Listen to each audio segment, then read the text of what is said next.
साथियों, आज हम लोग भारतीय अर्थव्यवस्था की सीरीज पढ़ेंगे। भारतीय अर्थव्यवस्था एक ऐसा अध्याय, एक ऐसा टॉपिक है जो आपके सामान्य दिन की सीरीज में प्रायः एक प्रश्न के रूप में आता है। आज की सीरीज आप सभी के लिए काफ़ी महत्वपूर्ण है। कॉपी कलम लेकर बैठिएगा, क्योंकि अर्थव्यवस्था उतना आसान नहीं जितना हम समझते हैं, उतना कठिन नहीं है जितना लोग कहते हैं। अगर आप डेली किसी लोगों से बातचीत करते हैं, लोगों से सामान खरीदते हैं, बाजार जाते हैं, इसका मतलब आप अर्थव्यवस्था से परिचित हैं। बहुत सारे लोग होंगे जिनको ये नहीं पता होगा अर्थव्यवस्था क्या है, अर्थव्यवस्था किसे कहते हैं, लेकिन वास्तव में प्रतिदिन अपनी दिनचर्या में अर्थव्यवस्था का इस्तेमाल करते हैं। इसीलिए जो अर्थव्यवस्था आप सभी के लिए है, एक महत्वपूर्ण अध्यायों में से एक है और ये बहुत ही रोचक विषय है। लेकिन इसकी रोचकता तब बेहतर होगी जब आप अपना बेहतर देंगे और सीरीज के अंत तक बने रहेंगे। तो चलिए एक एक करके प्रश्नों को हल करते हैं और पढ़ते हैं। पहला प्रश्न है, नव मल्थूसियस सिद्धांत निम्नलिखित में से किससे संबंधित है। आइए कुछ बातें हम लोग और जानेंगे और कुछ बातें हम लोग और समझेंगे और पढ़ेंगे। खासकर जब हम अर्थव्यवस्था के कुछ महान टॉपिकों की तरफ बढ़ते हैं तो वहाँ पर ये आपको पढ़ने को मिलता है। एक है नव माल्थुसियस सिद्धांत। पहले मैं आपको बता दूं माल्थस का सिद्धांत क्या था। दोनों लोग ध्यान से देखिएगा, जो लोग वीडियो को लाइव देख रहे हैं। ये माल्थस का सिद्धांत, सभी लोग जितने लोग वीडियो को लाइव देख रहे हैं वो लोग ये देख लें कि ये माल्थस का सिद्धांत क्या था। सभी लोग एकदम गौर से एकदम देखेंगे, समझेंगे, फिर आगे बढ़ेंगे। देखिए यहाँ पे ध्यान देने योग्य बात है कि माल्थस का जो सिद्धांत है ये जनसंख्या पे था। मूल रूप से किस पे था? जनसंख्या पे था। जनसंख्या पे भी किसे था? आइए ध्यान से देखते हैं। जनसंख्या और संसाधन पर उन्होंने कहा था कि जो जनसंख्या है, जनसंख्या वो ज्यामिति मेथड से बढ़ती है। ज्यामिति मेथड का मतलब क्या है, आइए जान लेते हैं कि ज्यामिति मेथड क्या है।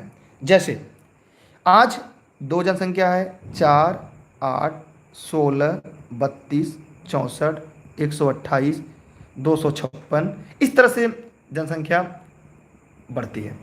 लेकिन इसी अनुपात में अगर हम जनसंख्या के साथ साथ अगर हम खाद्यान्न की बात करें, अगर हम खाद्यान्न की बात करें तो जो खाद्यान्न हो वो ऐसे बढ़ता है जैसे 2, 4, 6, 8, 10, 12, 14, 16, इस तरह से खाद्यान्न बढ़ता है। मतलब ये खाद्यान्न अर्थमेटिक मेथड से बढ़ता है, जबकि जनसंख्या ज्यामिति मेथड से बढ़ती है। दो बात इन्होंने कहा था।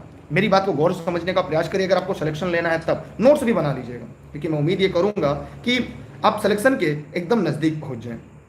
जैसे आइए कुछ बातें हम लोग समझते हैं, कुछ बातें हम लोग और पढ़ने का प्रयास करें एकदम बारीकी से। कोई भी तथ्य छूटना नहीं चाहिए। जैसे ये कोई मेज है, उन्होंने कहा प्रकृति एक मेज के समान। अगर 4 लोग आए हैं और 4 लोग के लिए भोजन बना है, अगर ज्यादा लोग हो जाएंगे तब क्या होगा? भोजन की कमी हो जाएगी या कुछ लोग को भूखे सोना पड़ेगा। माने इस दशा में व्यक्ति को भूखे रहना पड़ेगा कुछ को। उन्होंने कहा कि प्रकृति एक मेज के समान ही उतने लोग को भोजन परोसती है जितना भोजन है। अगर उससे ज्यादा लोग होंगे तो वहां पर उसे भूखा रहना पड़ेगा। कैसे? आइए देखने का प्रयास करते हैं, जानने का प्रयास करते हैं। जैसे यहां पर एक बात ध्यान दीजिएगा सभी साथी, अगर जनसंख्या ज्यादा हो जाती है तो प्रकृति उसे संतुलित करती है। जैसे कभी बाढ़ आता है, कभी आपने देखा सूखा पड़ता है, कभी कोरोना आता है, ठीक है, आपने देखा कोरोना, कभी H1 और कभी इबोला, कभी डेंगू, कभी मलेरिया, कभी हैजा, कभी कालरा, कभी एड्स, ऐसे तमाम बीमारियां आती हैं। एक बीमारी खोज नहीं पाते, दूसरी बीमारी आती है, क्योंकि प्रकृति क्या करती है? जन संसाधन को जनसंख्या तक पहुंचाने के लिए उसमें प्रायः हमेशा अपना संतुलन बनाती है। कहीं पर्वत है, कहीं पठार है। इसको हम कहते हैं माल्थस का सिद्धांत, जो किस पर था? जनसंख्या पर था। न्यू माल्थस का सिद्धांत जो था वो थॉमस रॉबर्ट मॉल्सन ने 1798 में, कब? 1798 में। पढ़ लीजिएगा, इससे बेहतर क्लास आपको पूरी यूट्यूब पर नहीं मिलेगी। ध्यान से देखिएगा, यह हम 1798 में थॉमस रॉबर्ट मॉल्सन ने, इसे आप प्रिंसिपल ऑफ पॉपुलेशन, इनकी पुस्तक का नाम क्या था लिख लीजिएगा, बहुत ही इंपॉर्टेंट है, मैं लिखवा दे रहा हूं, इसे ऑफ प्रिंसिपल ऑफ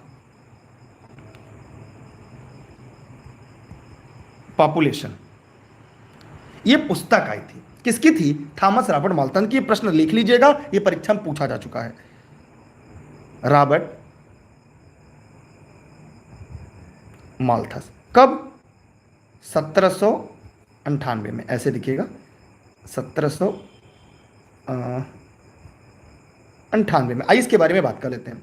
खाद्यान्नों की सीमित आपूर्ति को जननांकिक आर्थिक विकास के अवरोधन के रूप में इन्होंने प्रस्तुत किया था। तो ये एकदम रट लीजिएगा, इनकी पुस्तक पूछी जाती है, Asia principle of population, Robert Malthus की थी। पिछले बार पीसीएस की परीक्षा में पूछा जा चुका सवाल है। तो मैं उम्मीद करता हूं अब यहां से जीवन में आपके सवाल गलत नहीं होंगे। हम बढ़ते हैं अगले प्रश्न की तरफ।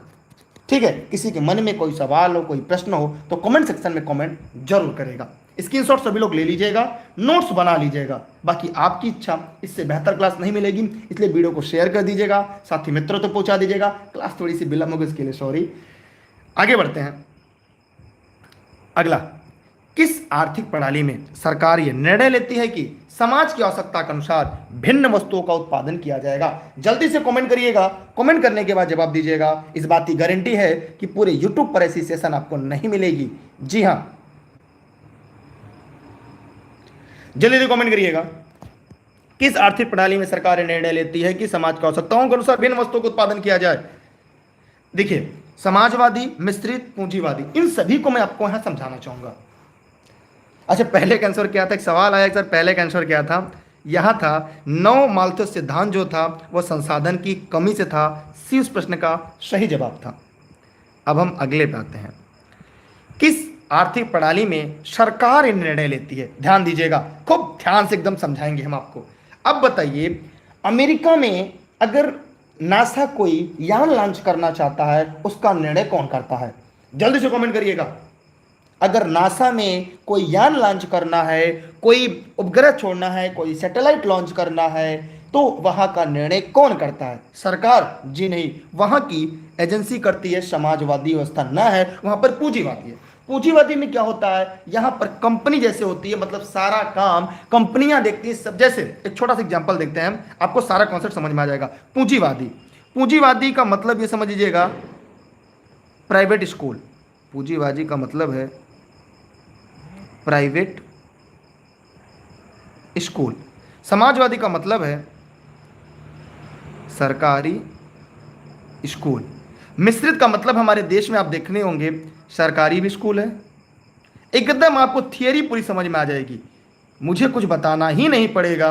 और यहां पे है प्राइवेट स्कूल। बस अब इन तीनों में आपको अंतर समझ में आएगा। जितने लोग लाइव देख रहे हैं, अब खाली देखिए, सरकारी स्कूल में क्या होता है, सभी के, चाहे किसी भी परिवार का हो, जाकर अगर वो 6 से 14 वर्ष तक का बच्चा है तो जाकर किसी भी प्राथमिक विद्यालय में भारत के निःशुल्क शिक्षा ले सकता है। ठीक, आइए और समझने का प्रयास करते हैं इसको और अच्छे से। दूसरी बात हम लोग जानते हैं, ये सरकारी स्कूल में मतलब सभी को शिक्षा मिलती है, सभी को जितनी भी गवर्नमेंट योजना है उसका लाभ मिलता है। लेकिन क्या आपको पता है कि जितना लाभ मिलना चाहिए क्या वास्तव में मिल पाता है?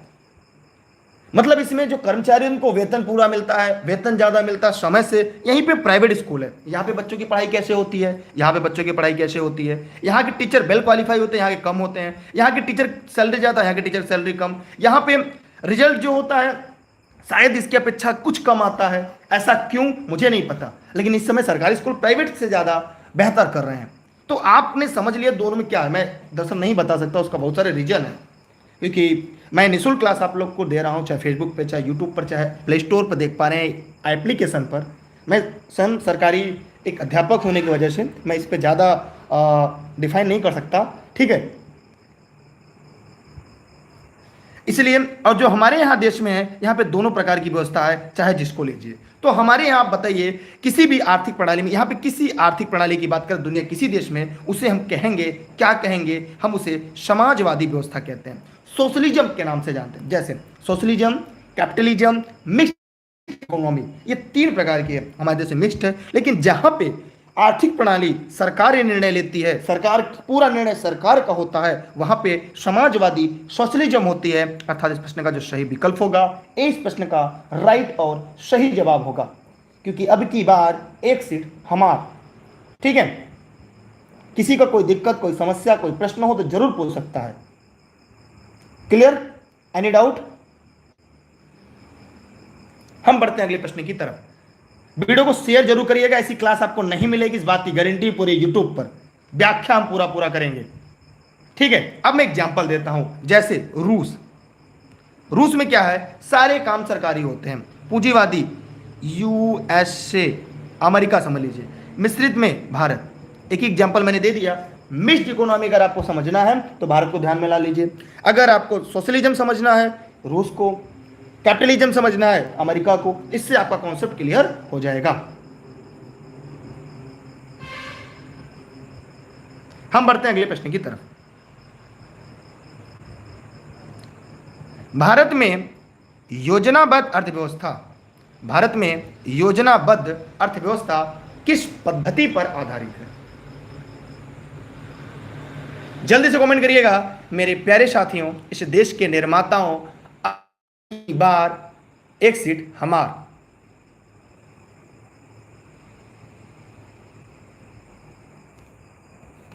देखिए, भारत में योजनाबद्ध अर्थव्यवस्था किस पद्धति पर आधारित है? अब आप लोग जवाब जरूर दीजिएगा।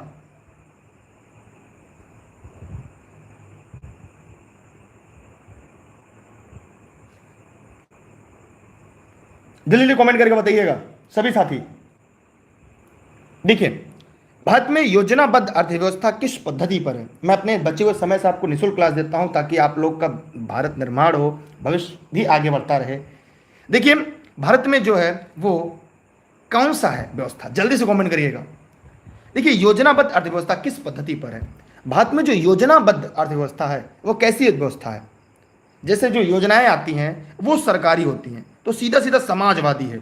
योजनाएं कौन देता है? जैसे सरकारी राशन की दुकान पर जो गल्ला मिलता है, जो खाद्यान्न मिलता है, करसुन तेल मिलता है, वो कौन देता है? वो मंडी गवर्नमेंट देती है, वो समाजवादी है, सोशलिज्म है।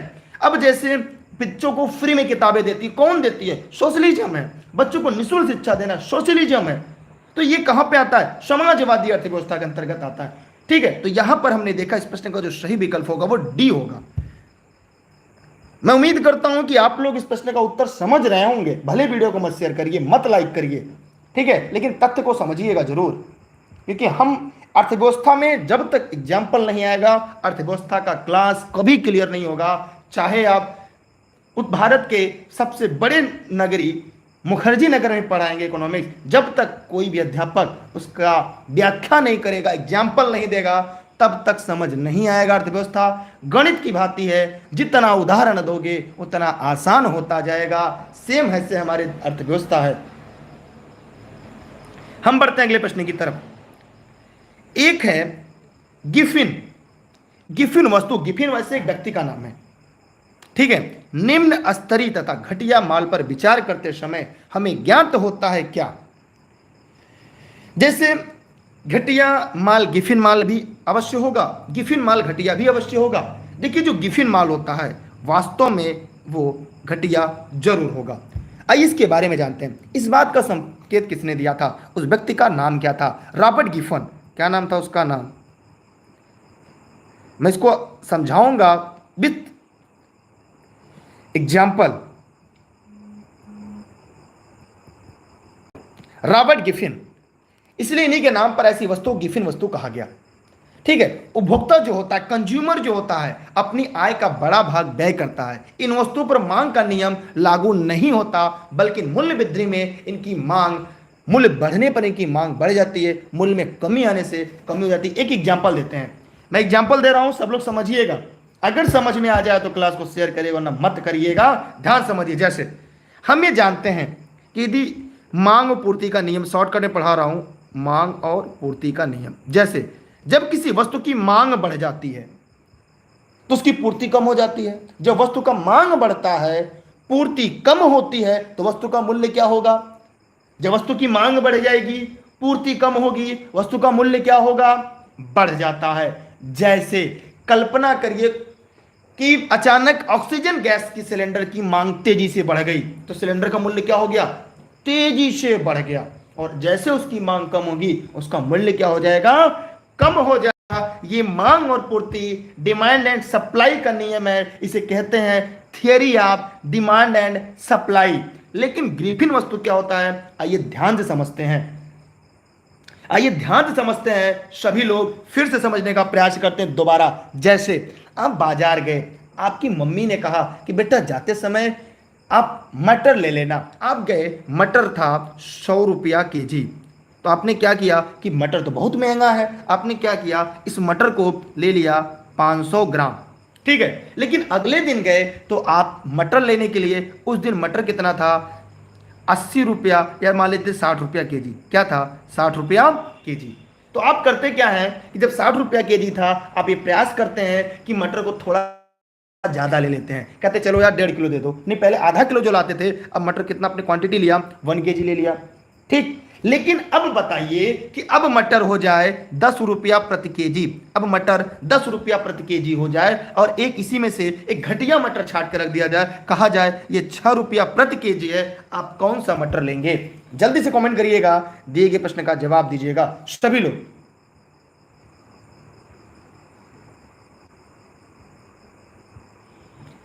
जल्दी से जवाब दीजिएगा।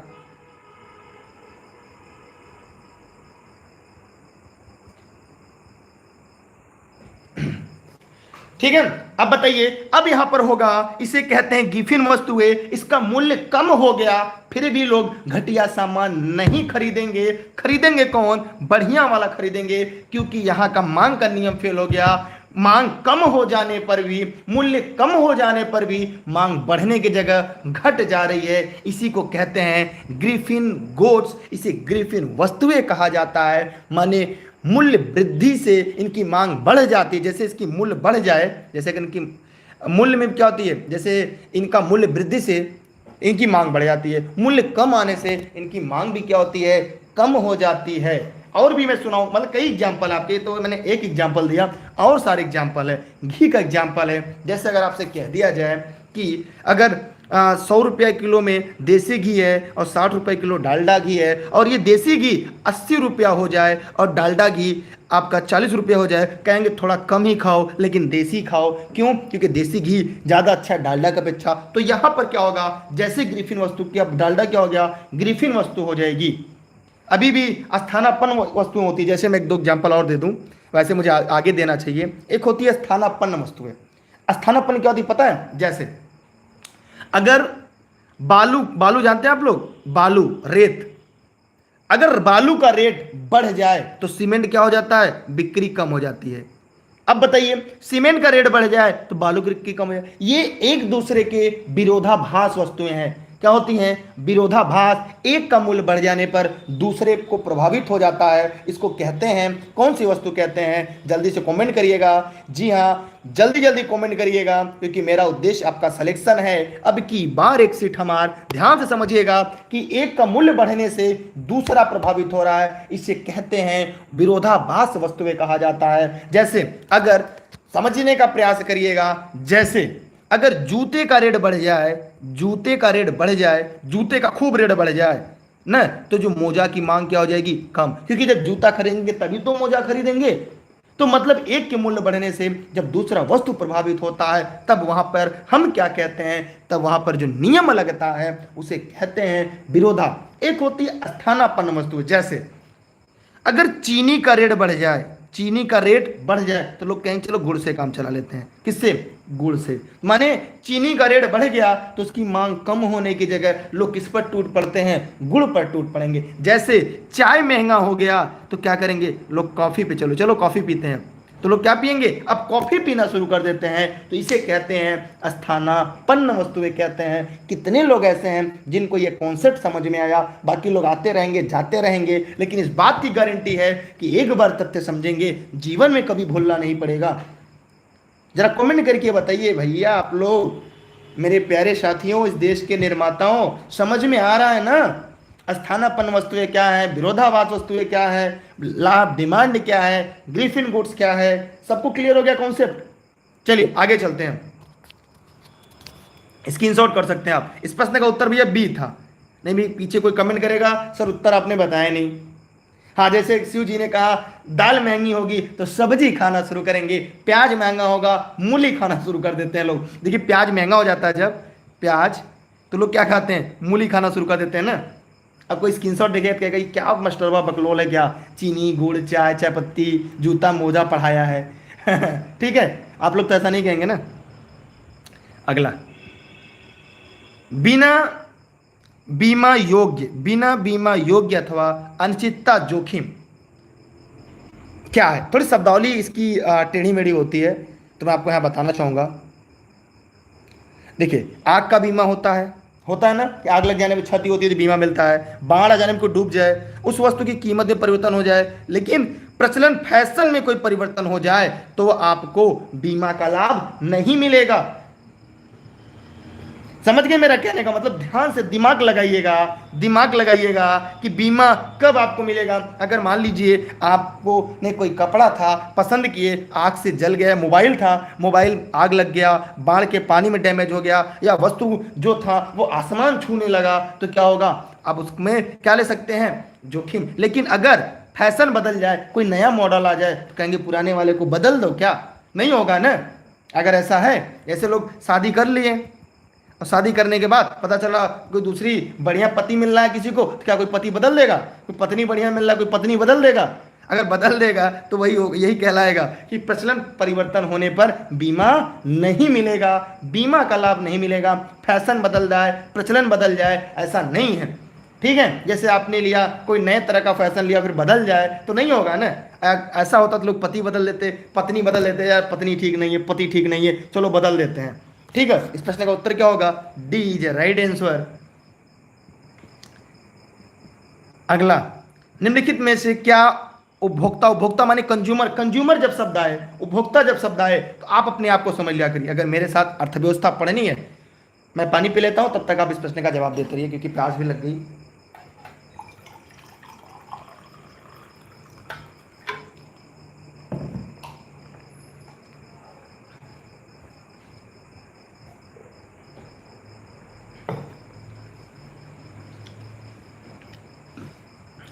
चलिए बताइए जल्दी से।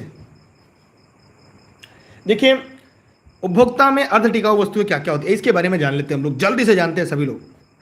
यार अर्ध टिकाऊ वस्तुएं क्या होती हैं, बताइए जल्दी से। देखिए, जो टिकाऊ और गैर टिकाऊ दोनों के बीच में होती हैं, इस प्रकार की वस्तुएं जिनकी जीवन वैधता 1 से 2 साल होती है, समझ लीजिएगा, जिनकी लाइफ लाइन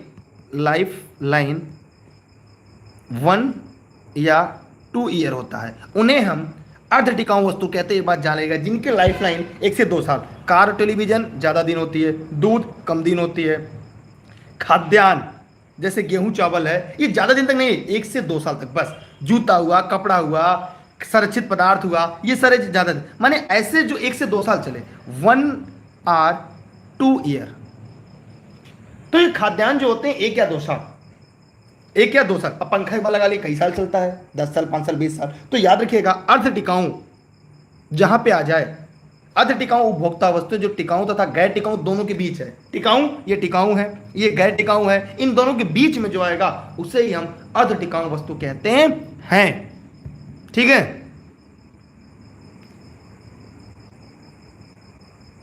क्लियर? यार किसी कोई समस्या तो नहीं है ना?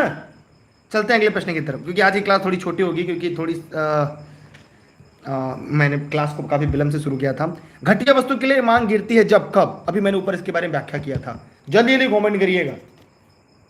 ये क्लास आज आपकी थोड़ी सी लेट शुरू होती है, उसके लिए माफ़ी चाहते हैं। कारण ये है कि एक अधिकारी का फ़ोन आया था, तो भाई विभाग में है तो थोड़ा सा काम करना पड़ता है ना, इसी वजह से देरी हो गई थी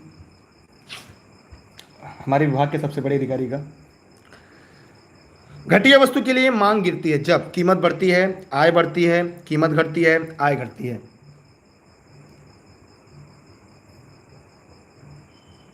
एकदम मैंने ऊपर बताया था कि वस्तु की मांग गिर जाती है।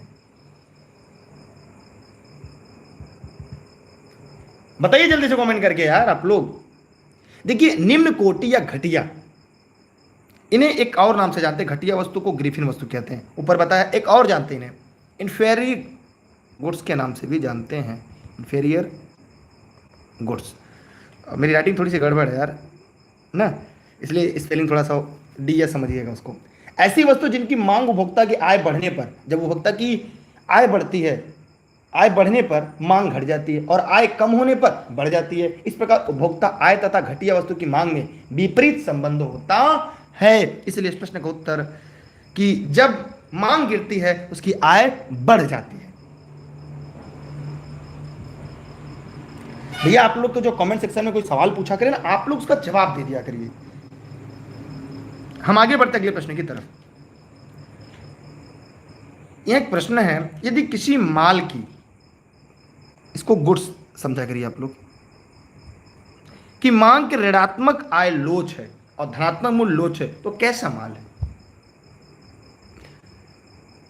देखिए, इसमें भी एक ग्रिफिन वस्तु होती है और एक निम्न स्तरीय वस्तु होती है, दोनों लगभग एक जैसी होती हैं। इसमें जो ढलान होता है वो नीचे की तरफ होता है, अर्थात ये निम्न स्तरीय माल होते हैं।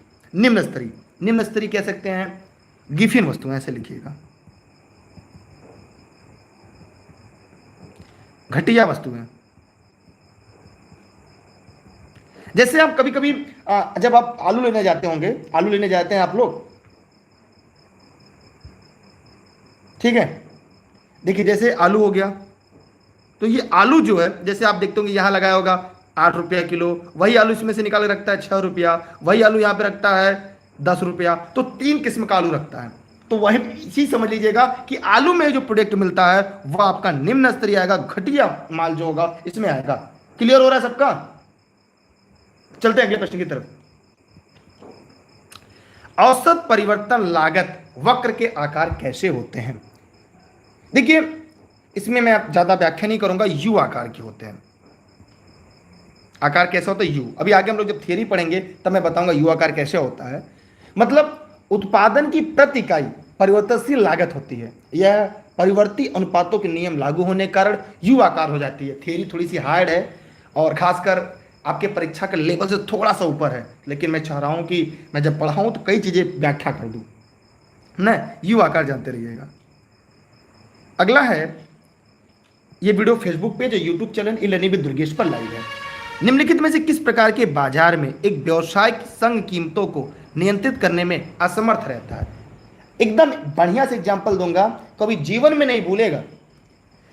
किस प्रकार के बाजार में एक व्यवसाय संघ कीमतों को नियंत्रित करने में असमर्थ, माने कैसा बाजार होगा कि उसकी कीमत नियंत्रण नहीं हो सकती? चलिए एग्जाम्पल लेते हैं एक बढ़िया सा, और मैं उम्मीद करता हूं सबका कॉन्सेप्ट क्लियर हो जाएगा, ठीक है? ठीक, यहां पे ध्यान दीजिएगा, कई बातें मैं आपको यहां पे बताना चाहूंगा। यहां पे इस प्रश्न का सही जवाब क्या होगा?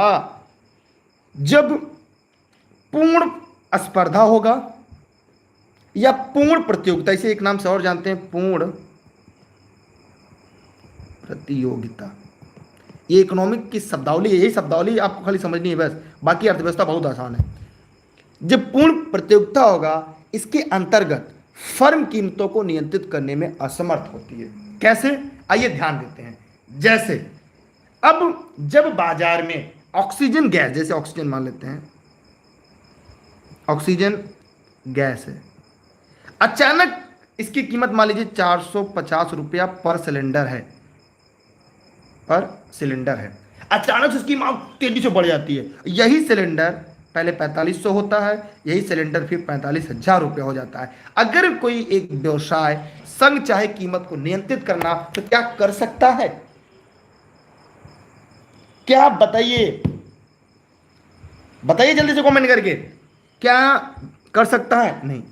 मतलब यहां पर इसे हम कहते हैं पूर्ण स्पर्धा हो रहा है, मतलब कंज्यूमर के बीच और जो प्रोडक्ट बेच रहा है मार्केट के बीच पूरी प्रतियोगिता हो रही है। वो सामान है नहीं, वो लेना चाह रहा है और जबरदस्ती मांग रहा है। अगर कोई ऑक्सीजन गैस सिलेंडर हो, कल्पना करिए किसी के पास ऑक्सीजन गैस के सिलेंडर हो और ऑक्सीजन गैस सिलेंडर हो और वो देना ना चाहे, कहने हम नहीं बेचना है, कहेंगे नहीं हम इतना देंगे, मतलब जो खरीदने वाला है अपने आप रेट बढ़ाएगा, चलिए हम पहले 4500 देते हैं, हम 5000 देते हैं, इस तरह बढ़ते रहेगा, ठीक है? अब दूसरा ध्यान से देखिएगा। अब यहां पे एकाधिकार में बता दूं, इसको कहते हैं मोनोपोली। इसको क्या कहते हैं? मोनोपोली। इसको भी मैं समझ लीजिएगा। जैसे आप मान लीजिए मैं जौनपुर से हूं, आप मान लीजिए अपने जिले में हैं। अपने जिले में केवल आप ही एक ऐसे व्यक्ति हैं जो मान लीजिए पान बेचते हैं। जब आपके पास कोई पान लेने के लिए आता है तो अलग अलग व्यक्ति से अलग अलग पान के दाम लेते हैं। किसी को कहा आपने 10 रुपया, कोई कहा भैया 8 का दोगे, कहेगा हम ये नहीं, भागो ऐसे, मेरे पास नहीं है। कोई आएगा कहेगा 50 रुपया। आपका मन किया 100 रुपया। माने जिस ब्रांड को केवल आप बनाते होंगे, आपके अलावा कोई नहीं बनाता सिवाय आपके, हम उस वस्तु को कहते हैं एकाधिकार है, मोनोपोली है। ठीक।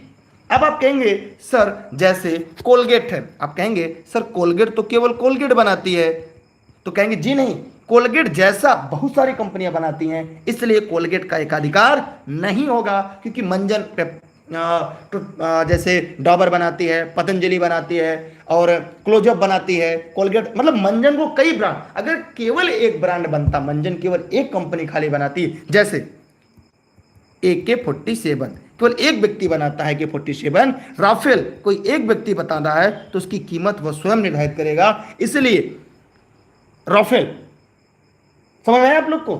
लेकिन कोलगेट जो है ये क्या है, एकाधिकार नहीं है। एक बात मैं आपको बताना भूल गया कि डिमांड एंड सप्लाई का कोई अपवाद है मांग और पूर्ति का। जैसे मांग और पूर्ति का ध्यान दीजिएगा। जैसे मांग और पूर्ति हम लोगों ने पढ़ लिया था, ठीक है, ध्यान समझने का प्रयास करिएगा। जैसे मांग और पूर्ति का नियम एक जगह नहीं लागू होता, कहाँ कहाँ, जैसे हमने देखा कि जब प्याज महंगा हो जाए, जैसे प्याज खूब महंगा हो जाए, मेरी बात समझिएगा, जब प्याज खूब महंगा हो, जैसे प्याज 100 रुपया किलो हो जाता था तो लोग प्याज खाना बंद कर दिए, प्याज कम यूज करते थे। 200 रुपया हो जाएगा और कम यूज करेंगे। लेकिन जब प्याज 10 रुपया किलो हो गया तो लोगों ने ज्यादा यूज किया। इसे कहते हैं लाभ, डिमांड। तो क्या आप लोगों ने समझ लिया कि अगर वस्तु का मूल्य बढ़ जाता है तो उसकी खपत कम हो जाती है, मूल्य कम हो जाने पर खपत बढ़ जाता है। टमाटर 200 रुपया किलो होगा, आपके घर 100 ग्राम जाएगा, 200 ग्राम जाएगा। लेकिन अगर 2 रुपया किलो है, आपके घर टमाटर 1 किलो, 2 किलो, 5 किलो जाएगा। That's all clear? Any doubt? Please tell me about this. Okay, अब हम लोग देखते हैं जैसे नमक। अगर नमक का रेट बढ़ जाए तो क्या दाल में आधी नमक खाएंगे? अगर नमक का रेट बढ़ जाए क्या दाल में आधी नमक खाएंगे? अगर नमक का रेट कम हो जाए तो क्या 2 चम्मच की जगह 4 चम्मच डालेंगे? नहीं डालेंगे। जैसे मान लीजिए कोरोना का कोई टीका है, बहुत सस्ता है, मान लीजिए 1000 रुपए के एक है, अचानक वो 10 रुपए का हो जाएगा, तो क्या 2 डोज की जगह एक दिन में 10 डोज लगवाएंगे? नहीं। तो दवा और नमक पर डिमांड एंड सप्लाई काम नहीं करता। ध्यान दीजिएगा, यह इसके अपवाद हैं। बाकी कपड़ा हो, कुछ भी हो, यहां तक कि पैसे में भी लाभ डिमांड काम करता है। केवल नमक पर यह फेल हो जाता है, क्योंकि नमक उतना ही खाएंगे और स्वादानुसार, चाहे नमक का रेट बढ़ जाए चाहे नमक का रेट कम हो जाए, उस पर लाभ डिमांड काम नहीं करेगा। हम बढ़ते हैं अगले प्रश्न की तरफ। अगला प्रश्न है, किसी को समझ में तो ऐसा आ रहा सबको ना, किस नियम में कहा गया है लगातार स्वाद एवं वरीयताओं के साथ साथ जैसे जैसे आय बढ़ती है भोज्य पदार्थों पर खर्च का आय अनुपात कम होता जाता है? बताइए। देखिए एंजिल थे, ये क्या थे? ये जर्मन के सांख्यिकी थे। ये क्या थे? ये जर्मन के क्या थे? सांख्यिकी थे। ठीक है, जर्मन के सांख्यिकी थे। इन्होंने निष्कर्ष दिया कि जैसे जैसे आय बढ़ती है भोजन पर होने वाला व्यय अनुपात में कमी आएगी, मकान तथा कपड़े पर होने वाला व्यय अनुपात स्थिर रहेगा, शिक्षा, स्वास्थ्य, मनोरंजन आदि पर होने वाला व्यय अनुपात में बढ़ जाएगा। जैसे ये बताइए, आप एक कप चाय बना रहे हैं, 1 कप चाय बना रहे हैं, कितनी खर्च आ रही? मान लीजिए 5 रुपया। 2 कप बनाएंगे तब 5 गुणे 2 होगा। ठीक है, यहां पे -1 हो सकता है क्योंकि गैस उतनी जलेगी ना। दूसरी, अगर यहां पे 3 कप हो तब 100 कप चाय बनानी हो तब, या 1000 कप बनानी हो तो क्या 5 गुणे 1000 होगा? मतलब जितनी ज्यादा हम बढ़ाते जाएंगे उतना क्या होगा? मूल्य कम आएगा। ठीक है, चलिए ठीक है, थैंक यू। समझ में आया सबको कॉन्सेप्ट? इसलिए इसे एंजिल नियम कहते हैं। जर्मन के एक सांख्यिकी थे, इन्होंने कहा था, लिखना चाहे लिख लीजिएगा, कि भोजन पर होने वाले व्यय के अनुपात में कमी आएगी, मकान कपड़े पर व्यय होने पर अनुपात स्थिर रहेगा, मकान और कपड़ा लोग ज़्यादा लेंगे, शिक्षा स्वास्थ्य मनोरंजन आदि पर होने वाला व्यय अनुपात में बढ़ जाएगा। एंजिल नियम जर्मन के सांख्यिकी थी। लॉरेंज वक्र क्या है? मोस्ट इंपॉर्टेंट, बहुत बार पूछा जाता है परीक्षा में, लॉरेंज वक्र क्या है? जल्दी से बताइए। रोजगार, मुद्रास्फीति, अस्फीति, आय वितरण। मुद्रास्फीति क्या होती है कमेंट करिएगा, आगे हम लोग पढ़ेंगे। रोजगार किसे कहते हैं? प्राय लोग कहते हैं मैं बेरोजगार हूं। बेरोजगार किसे कहते हैं, किसी को पता है? बेरोजगार, देखिए सभी लोग, जो रेगुलर क्लास होती है उसके लिए आप ई लर्निंग विद दुर्गेश का एप्लीकेशन डाउनलोड कर लीजिएगा प्ले स्टोर से, और बाकी टेलीग्राम पर दुर्गेश सर सर्च किए रहेंगे, लाइव क्लास की नोटिफिकेशन आपको वहाँ मिल जाएगी। बाकी क्लास देखना होगा तो ऐप पे जाके देख लिया करिए, एकदम क्रम से आपको मिल जाएंगी। जल्दी अपडेट का काम चल रहा है। देखिए मुद्रास्फीति, अस्फीति ये भी पढ़े, इससे महंगाई बढ़ती है, महंगाई कम होती है, आगे पढ़ेंगे इसके बारे में। इस प्रश्न का जो उत्तर होगा आय वितरण, क्या होगा? डी। देखिए आय के वितरण में व्याप्त विषमताओं को प्रदर्शित करने वाला जो वक्र होता है उसे लॉरेंज वक्र कहते हैं। यह अमेरिका के सांख्यिकीकार मैक्स ओ लॉरेंज द्वारा प्रतिपादित किया गया था। किसके द्वारा? मैक्स ओ लॉरेंज द्वारा ये प्रतिपादित किया गया। कहां के थे ये? यूएसए के थे। ये रट लीजिएगा सिलेक्शन के लिए। अगर जिसको इकोनॉमिक्स नहीं आता एक भी क्लास मेरी नहीं छोड़ेगा, बाकी आपकी इच्छा। पूरे यूट्यूब पर इकोनॉमिक्स से बेहतर कोई पढ़ा दे तो मेरे चैनल को सब्सक्राइब कर दीजिएगा, इस बात की गारंटी है। अगला, निम्न में से कौन सा वर्गीकरण कच्ची सामग्री के आधार पर उद्योग का वर्गीकरण करता है, क्लासिफिकेशन करता है? लघु उद्योग, बृहद उद्योग, प्राथमिक उद्योग, द्वितीयक उद्योग, आधारभूत उपभोक्ता है। देखिए प्राथमिक उद्योग किसे कहते हैं, द्वितीय किसे कहते हैं, कोई बता सकता है कमेंट करके जरा बताएं। अगर कच्ची सामग्री कहें तो कच्ची सामग्री क्या कहलाती है? इसे कह सकते हैं कच्चा माल। अब देखिए आपको थोड़ा समझ में आएगा कच्चा माल इसमें से कौन सा विकल्प है। जिसको इकोनॉमिक्स नहीं आता मेरी क्लास मिस नहीं करेगा। देखिए प्राथमिक वस्तु क्या होती है, देखिए प्राथमिक क्या होती है, प्राइमरी गुड्स क्या होती है, मैं समझाना चाहूंगा। प्रकृति प्रदत्त निःशुल्क उपहार को हम प्राइमरी गुड्स कहते हैं। जैसे देखिएगा, जैसे इसका मैं एग्जांपल दे रहा हूं। गेहूं को खेत में डाल देते हैं, अपने आप उपज जाता है, माने तमाम फसलें इसके अंतर्गत आ गई। अंडा जैसे मुर्गी पालन होती है, अंडा कहां से मिलता है? कोई आदमी औरत देता है? नहीं देता ना। अंडा कौन देगा? मुर्गी, बत्तख उसके अंडे खाते हैं। ये प्रकृति प्रदत्त निःशुल्क उपहार है। मछली पाल लेते हैं, प्रजनन होता है, उनको खाते हैं। मुर्गा पालन, फिर साथ ही साथ आपने देखा होगा मधुमक्खी पालन। तो आपने यहां पर इस चीज को देखा होगा, इस चीज को समझा होगा। मैं इस बात को समझ गया, ये प्रकृति प्रदत्त निःशुल्क उपहार है। लेकिन जैसे ही इस गेहूं से हमने क्या किया, एक कोई मशीन लगाकर हमने आटा पीस कर उसका ब्रेड बना दिया, अंडे से आमलेट बना दिया, मछली से कोई डिश बना दिया, शहद से कुछ और, माने जब किसी मशीनरी का प्रयोग कर लिया। जैसे आपने आलू क्या है? प्राथमिक वस्तु है। आप इससे पापड़ बना दीजिए, पापड़ क्या हो? द्वितीय।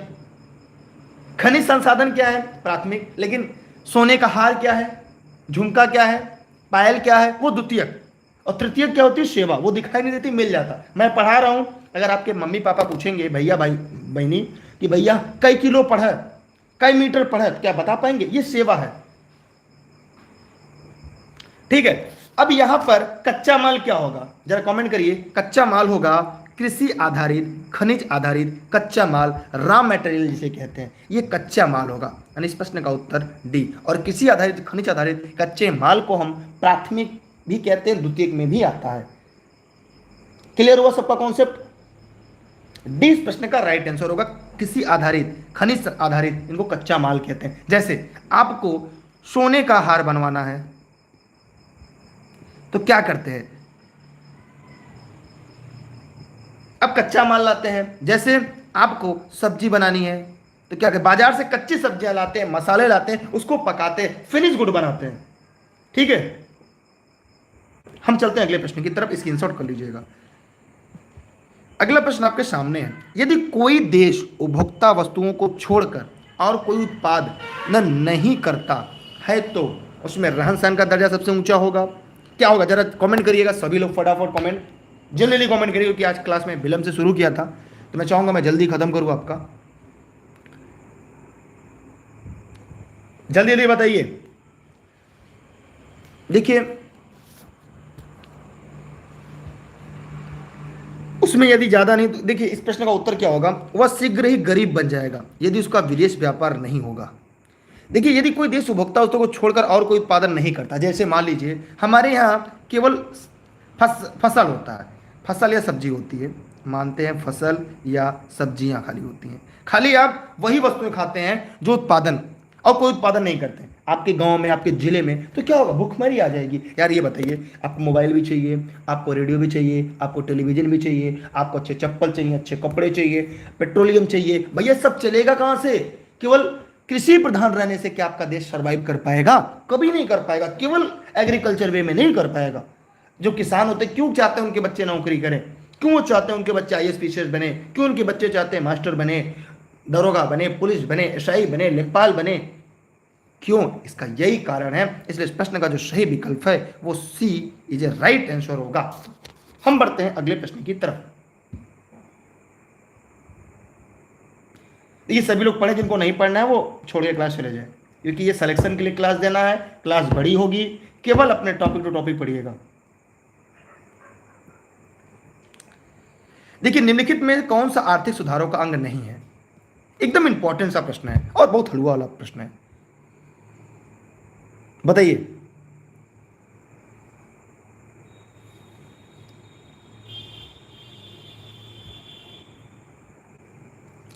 आइए ध्यान से देखते हैं, एकदम आसान प्रश्न है। जी हाँ, रेस के घोड़े हमेशा रेस में अच्छे लगते। देखिए, भारत में एक दौर आया था, भारत 1947 में आजाद हुआ, उसके बाद से लेकर 1991 के दौर तक भारत में सबसे बड़ी आर्थिक संकट 1991 में आता है। उस समय नरसिम्हा राव रहते हैं, ठीक, मनमोहन सिंह, नरसिम्हा राव। तो उस समय देश में स्थिति गड़बड़ हो जाती है। उस समय देश में उदारीकरण करना पड़ता है, भूमंडलीकरण करना पड़ता है, फिर निजीकरण उसके बाद होता है, लेकिन केंद्रीकरण, सेंट्रलाइजेशन, ये इसमें नहीं आता। इसलिए इस प्रश्न का उत्तर क्या होगा? डी होगा। भारत में अर्थव्यवस्था का सबसे गंभीर आर्थिक संकट था और नए आर्थिक सुधारों के अंतर्गत निम्न नीतियां अपनाई गई। उदारीकरण किया गया, वैश्वीकरण किया गया, निजीकरण किया गया। केंद्रीकरण नए आर्थिक सुधारों का अंग नहीं है, ठीक है।